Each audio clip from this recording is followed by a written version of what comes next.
여러분, 사람은 살면서 소비하면서 삽니다. 사람은 숨쉬며 존재하는데도 비용이 듭니다.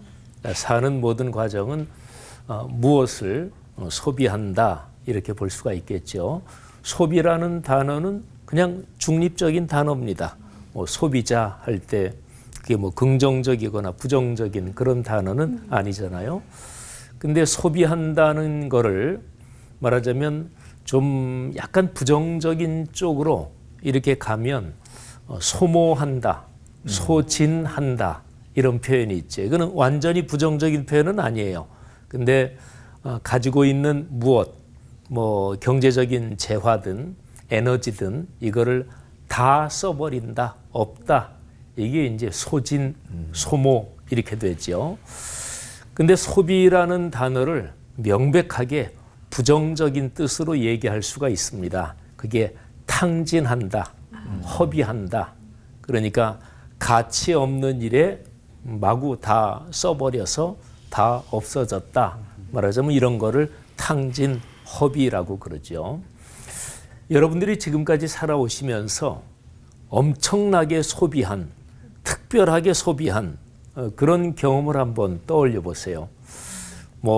내가 상식적인 경우보다 훨씬 더 많이 소비했어요. 그런데 그때 당시에 이게 이럴 만한 가치가 있다. 그래서 그렇게 소비했는데 나중에 보니까 아니었다. 이런 경험도 있을 수가 있죠. 또는 반대로 진짜로 가치가 있어서 소비했다.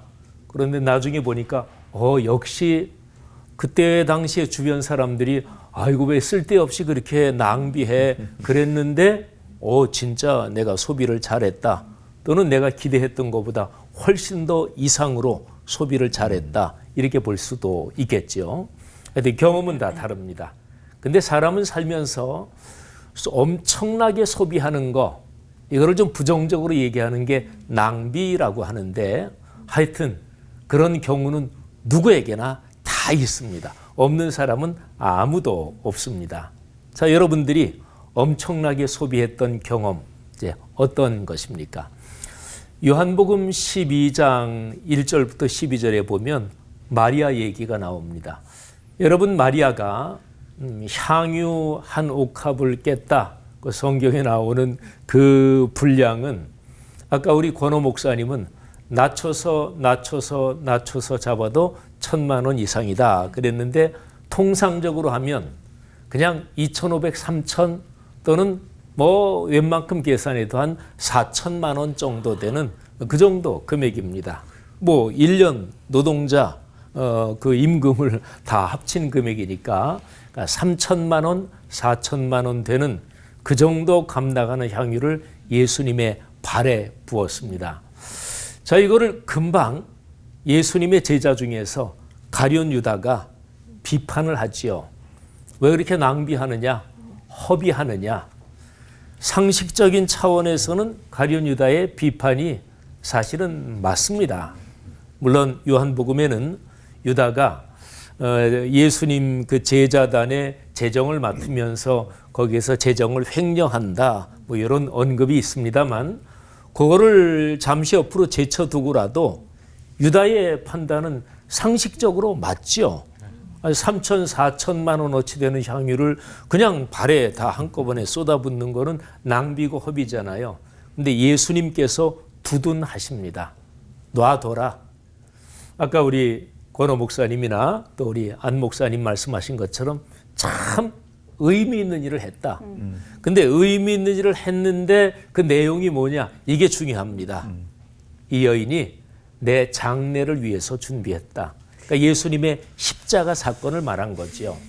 십자가 사건은 인류의 죄를 예수님께서 대신 지시고 해결하신 대속의 죽음이었습니다. 그러니까 십자가 사건은 생명을 다 바쳐서 생명을 구원하시는 일이었어요. 그러니까 이렇게 되는 거죠.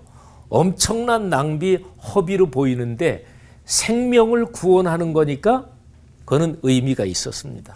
저희 교회가 선천성 심장병 걸린 아이들을 꾸준하게 한 17, 18년 치료해 줬어요. 그러니까 해외에 있는 아이들 한 거의 70여 명 가까이 지금까지 치료해 준. 근데 지금도 생각나는 몽골 아가가 있습니다.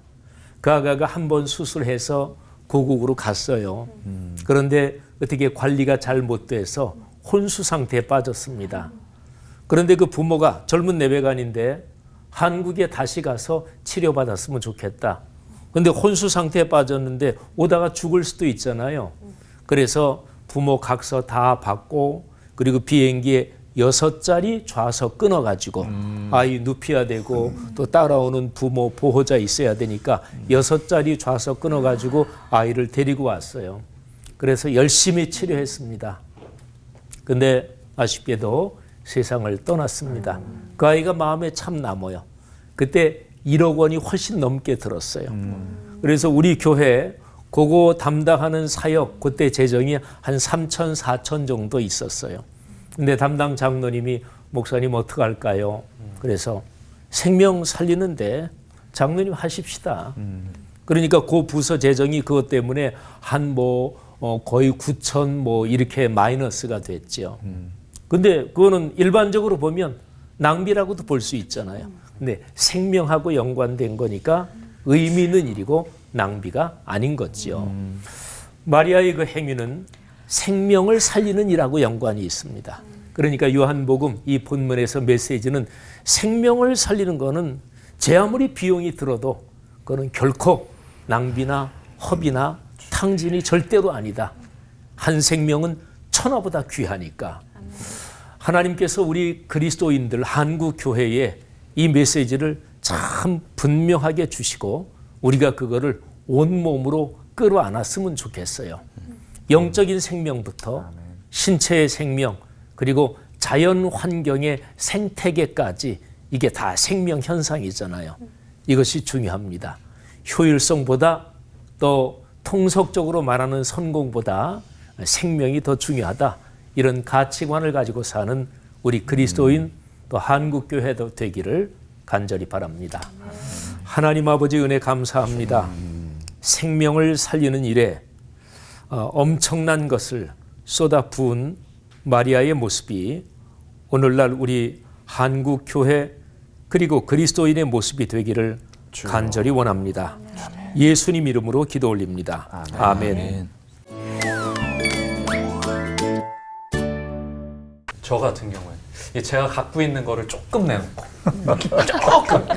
조금에서 조금 더해서 조금 더 냈다고 치고 그렇게 하고 그거를 엄청 생색내고 싶은 마음도 들기도 하고 또 한편으로는 이거 내가 너무 허비한 거 아닌가?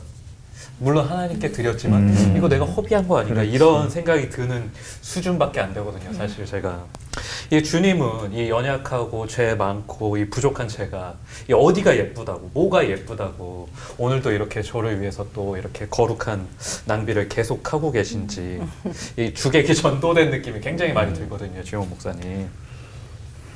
네, 동의합니다. 진짜 정확하게 말씀하셨어요. 근데 그 말 표현에 진짜 공감합니다. 어디가 이쁘다고 내 하는 짓이 맞아요. 근데 나는 조금 내고 생색 내고 싶고 그냥 저하고 심정이 똑같습니다. 진짜 그런 것 같아요. 그러니까 저는 이제 목사로 살아가니까 설교하고 또 다른 성도들한테 성경을 가르치고 그러잖아요. 근데 이제 제가 이제 40년 목회했는데 근데 목사가 신앙생활의 함정에 빠질 위험이 제일 높은 사람이다. 저는 요즘 그런 생각이 아주 많이 들어요. 그러니까 늘 남한테 설교하고 가르치다 보니까 말하자면 성경에 있는 좋은 쪽 상황 거기에서 내가 그 한가운데 서 있다. 이렇게 생각하게 자기도 모르게 그렇게 생각하는 경우가 참 많다. 그리고 성경에 나오는 안 좋은 쪽 상황 그거는 나 말고 다른 신앙생활 잘 안 하는 사람들 그러니까 무의식적으로도 그렇게 생각하는 경우가 목회자들한테 굉장히 많은 것 같아요. 근데 성경에서 우선 신약에서 예수님한테 제일 욕먹고 예수님이 제일 세게 혼낸 사람들은 오늘날로 말하면 정확하게 1차로 목회자들이에요. 사도계인 바리새인이고 정확하게 1차로 목회자들이죠. 그다음에 구약 성경에서도 예언자들이 특히 문서 예언자라고 하는 이사야서부터 제 말라기까지 이 예언자들이 제일 세게 강력하게 비판한 사람들은 역시 또 보면은 이제 왕들 통치자들도 있지만 사실은 그 가운데 있는 거짓 예언자들 뭐 그러니까 그것도 오늘날로 말하면 정확하게 목회자들이거든요. 그래서 요즘 그런 생각을 많이 하면서 뭐 속들이 시원한 것 같은데. 근데 진짜 목회자들이 참 신앙생활의 함정에 빠지기가 제일 위험하고 목회자들이 목회자이기 이전에 그리스도인이다 이 생각을 깊이 하면서 살면 한국 교회가 새로워지는데 중요한 지렛대가 되겠다 이 생각을 많이 해요. 그러면서 이제 아까 말씀하신 그 표현을 들으면서 내 심정하고 똑같다. 그래서 공감한다 그런 거예요. 네.